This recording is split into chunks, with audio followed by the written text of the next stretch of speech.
Your mind is the foundation of your success. Congratulations is in order for you, because if you decided to listen to this message, you have already thought about challenging yourself to be the very best person you can be. The most important step you must take in life is to make a decision not to accept who you are today, because you understand you have not achieved the greatness you're capable of at this time, but you can be great in the future. There is a scripture that says, as a man thinks, so is he. Now, I've come to understand the unrelenting power of that scripture.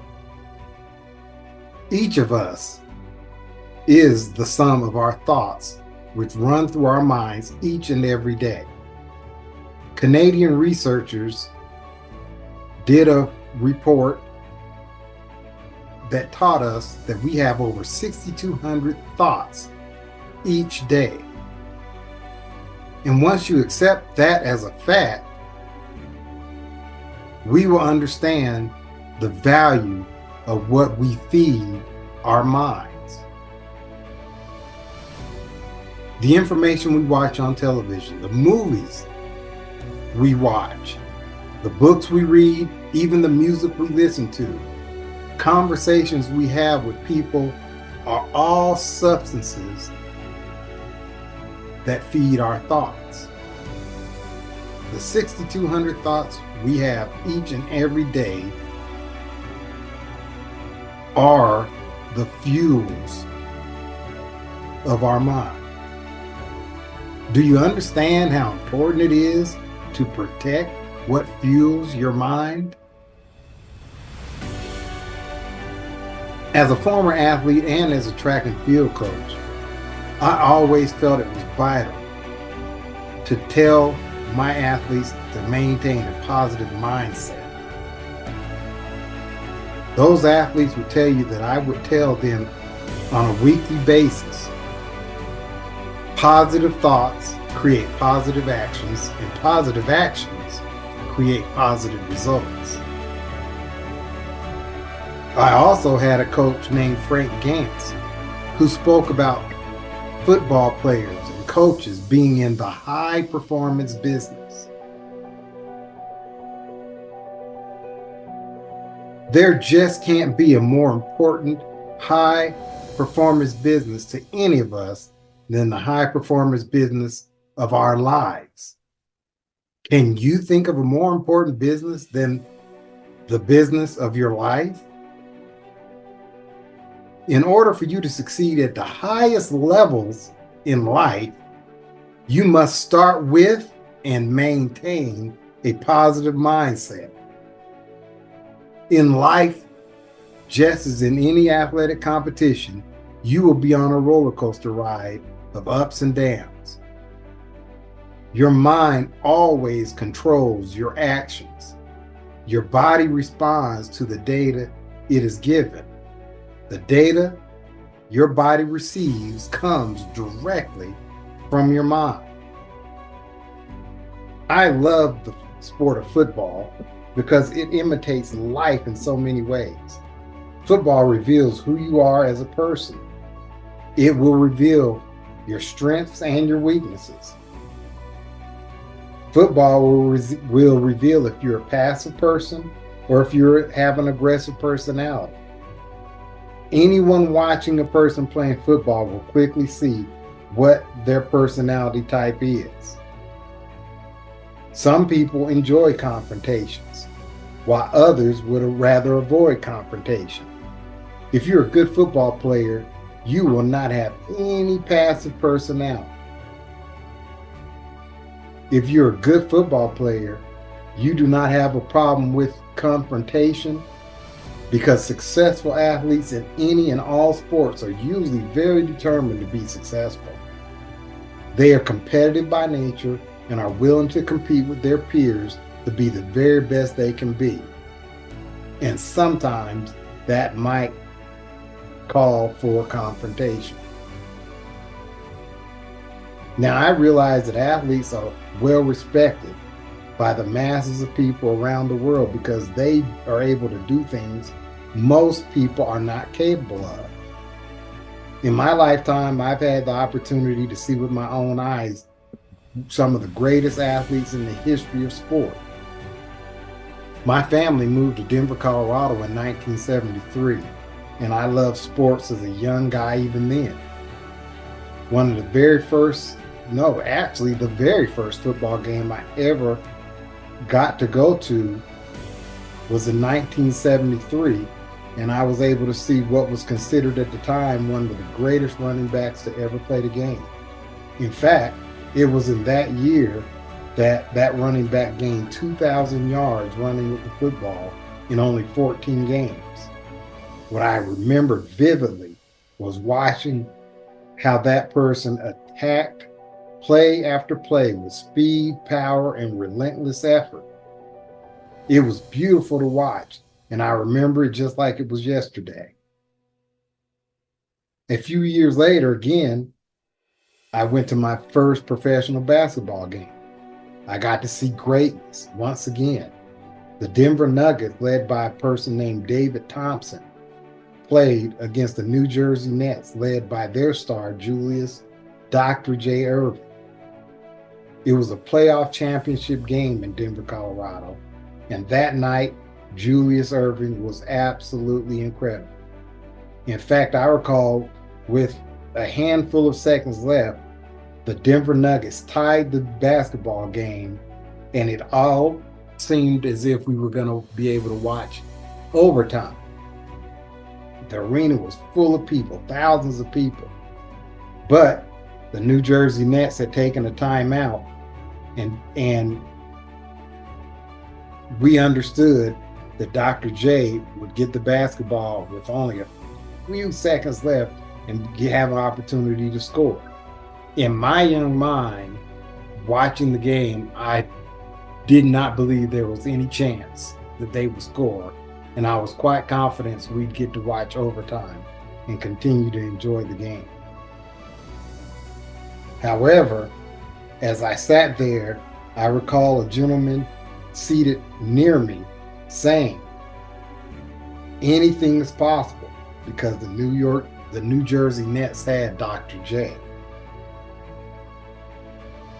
The timeout was over. I watched with the thousands of people as the Nets inbounded the ball, and they passed the ball directly into Dr. J, who took 2 dribbles to the right baseline and raised up for a fadeaway jumper with a defender hanging all over. I remember watching the flight of the ball as it flew through the air, spinning backwards, getting closer and closer to the rim.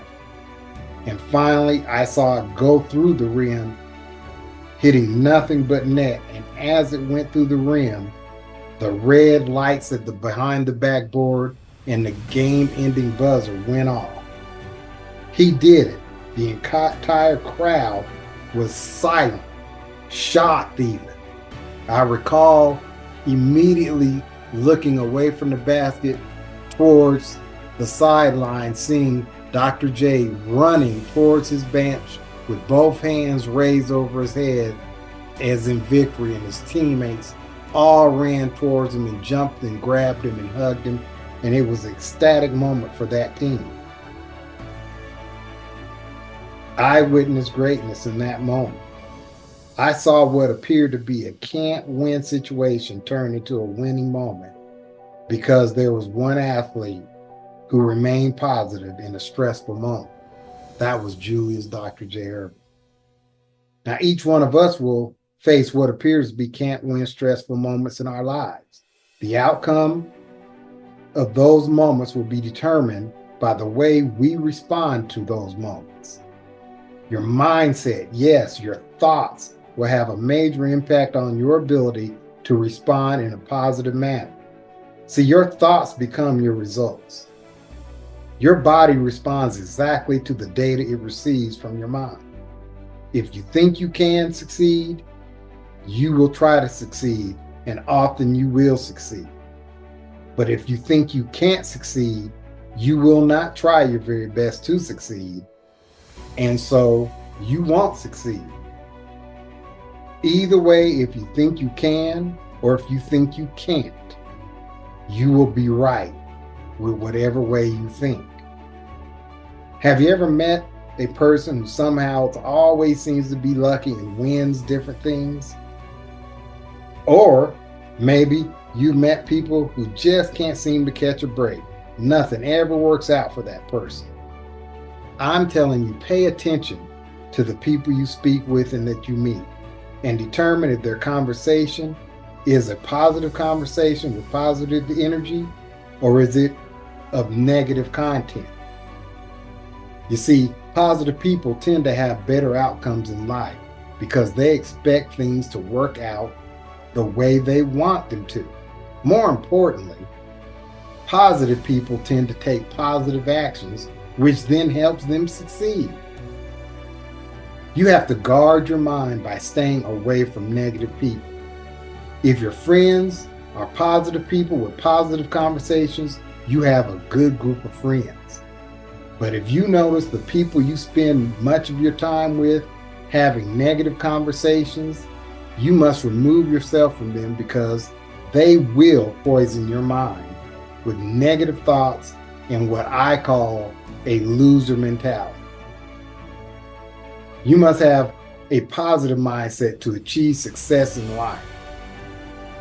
It could be your relationships, your academics, your career choices, all phases of your life. If you plan to be successful, you must have the foundation of a positive mindset. Charles Swindoll taught us that 10% of what happens in our life and 90% of the things that happen in our lives is how we respond to that 10%. So if we're spending 90% of our time responding, it needs to be positive responses. So today, start focusing on positive things in your life. Pay attention to all the information you feed to your mind. Your mind is your garden. You reap what you sow. If you plant grapes, you will get grapes. If you plant tomatoes, you will get tomatoes. If you plant positive information in your mind, you will produce positive outcomes. Planting negativity in your mind will produce negative outcomes. You will reap what you sow. If you plan to reach the highest levels of success, you must control your thought process. No one else can control or take your mind to a place that you don't allow it to go. The power of your mind can be summed up with this story. Years ago, there was a man who worked at a meat plant. He worked hard all week and was busy cleaning up the plant before leaving for the weekend. His last task was to sweep out one of the meat coolers. While doing his job cleaning out that meat cooler, someone on their way out closed the large cooler door with him inside. He pounded on the door, screamed and yelled, but no one could hear him. The cooler door was locked from the outside and he had no way of getting out. And he began to panic. He thought that he would be there stuck all weekend long, and by the time Monday rolled around, he would be frozen to death. After several hours, he decided that it was a hopeless case and he gave in to his thoughts. On Monday morning, when the rest of the crew members came back to work, they opened the meat cooler door and found him inside dead. He had all the symptoms of a person who had frozen to death. The meat plant manager then questioned the cause of death because the meat plant manager was aware that the cooler the man was in was turned off over the entire weekend. So how did he die? He mentally froze himself to death. He believed it, so it became his reality. Your mind is your thermostat. It controls all the vital responses of your body and actions. Guard what you plant in your mind, because that controls your outcomes. Your mind will determine your success.